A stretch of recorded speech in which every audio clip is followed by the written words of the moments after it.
When did you take over as managing partner? I never took over as managing partner. There had never been a managing partner. So that in itself was quite an interesting start to the whole thing.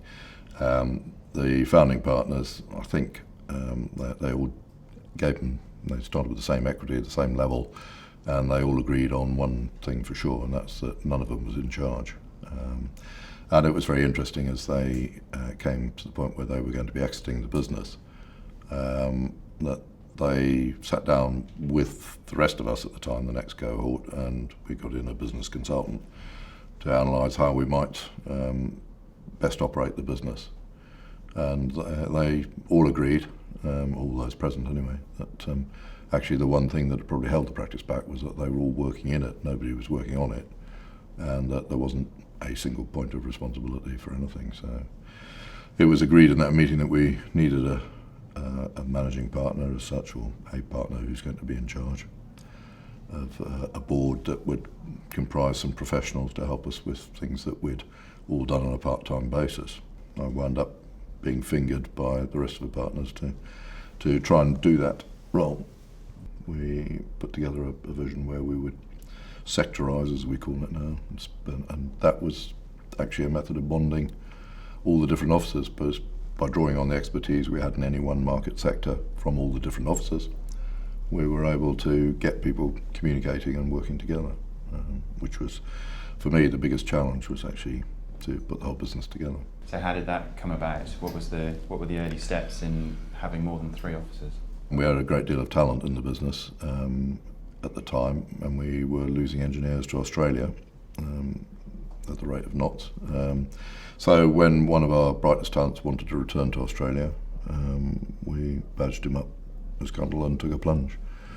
There was a loose plan that this could be built into something that joined up along the way, and we'd have offices from here to Australia. The main aspiration really was to hang on to the talent, because in those days the world was opening up. In 2003 people could travel more freely. Most graduates or undergraduates were doing gap years, or knew people who were. So the idea of international business seemed important. So that was good, it gave us that opportunity. And once we started getting our heads around that, then it seemed very logical that we ought to try to protect the business against recessions in the UK. So getting involved in the Gulf, which had this endless supply of oil and mountains of money, seemed a really clever idea.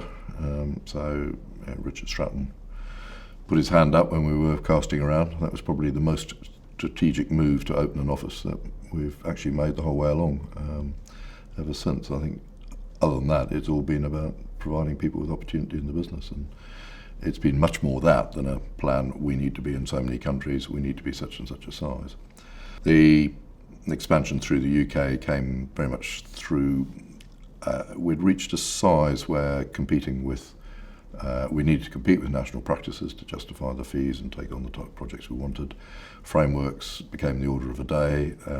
We couldn't claim national coverage with 3 offices on the east side of the country. We had work in Manchester already. While I was in Australia looking at setting up the Sydney office, I bumped into somebody who seemed perfectly suitable to set up an office in Birmingham, and was very keen on the idea. So with that we got a Birmingham office at the same time as we found someone to lead a new office in Manchester. So it wasn't particularly planned out in a definitive way, but it was built on an aspiration, I think, of all of us to strengthen a business that we had for the people who were already in it. How did we find ourselves in Asia? We had someone who was working in our Sydney office who was very keen to go and try out working in Asia. We saw Shanghai as gateway to what was looking like becoming the biggest market in the world. Our Australian business was very much focused on sustainability, and the Chinese were deeply interested in that. There were already a number of Australian architects working into China, and particularly in the field of sort of lower energy buildings and so on, where they had some expertise, a lot of which was founded on Cundall expertise in Australia. So it was a fairly natural journey to travel with them, and we found a Mandarin-speaking engineer who'd worked with some of our people in the past, who was keen to go and do that. So we embarked on that. And a couple of years later, one of the younger engineers in Sydney said he fancied having a go at setting up an office, but he fancied Hong Kong. So that's how we got there. What's been your most memorable Cundall moment so far? Finding someone to take over as managing partner. I think the greatest moment for me really was when it became apparent that the international business was genuinely viable and genuinely making a proper contribution to Cundall, and was being recognised internally. For me, it's been really important that the sort of single culture and the willingness to help everybody across the business has so demonstrably played a big part of what's happened. I think the fact that anybody in here could ask for help from somebody anywhere else in those 19 offices, and vice versa, is I would say it's unique to Cundall. Other people I speak to don't have that. They have a lot of business barriers standing in the way. You have to go and find authority to work on a project from another office or another company, because they tend to view themselves in company structures. What type of business would you say you've created in your time in charge? I wouldn't claim to have created anything. I think I've had the honour, I suppose, of being at the centre of the kind of decision-making process. But the ideas have all been other people's ideas, and the effort has all been other people's efforts. My effort really has just been to try to coordinate that and empower and encourage other people to do the things that have all been done. That's, none of it's mine. I do feel a sense of pride that it's all happened while I've been managing partner. Well, what has happened so far happened to that level. But I don't claim ownership of any of it. I mean, I've been fairly consistent. The purpose of this business is really to provide opportunity for the people that are in it, and that comes basically with career opportunity, pride in what they've been able to do as a Cundall person, the projects they've been able to work on, and the places they've been able to go.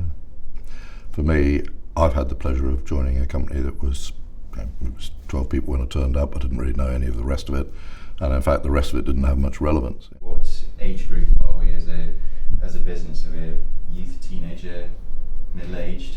I would hope it's still a teenager and stays one forever. Cocky in parts and sulky maybe occasionally, but generally full of energy and not hidebound by the past. My final message would be a little bit similar to Mike's. I really hope other people are able to work within Cundall and enjoy a similar journey and get as much out of working in this industry as I've been able to. It's been fantastic. I haven't had to change companies. The company's changed around me, and I've been able to enjoy all of that. And I really hope other people get the same opportunities or take the same opportunities. It's still a business where people can really shape what they do in it. They just need the courage, convictions.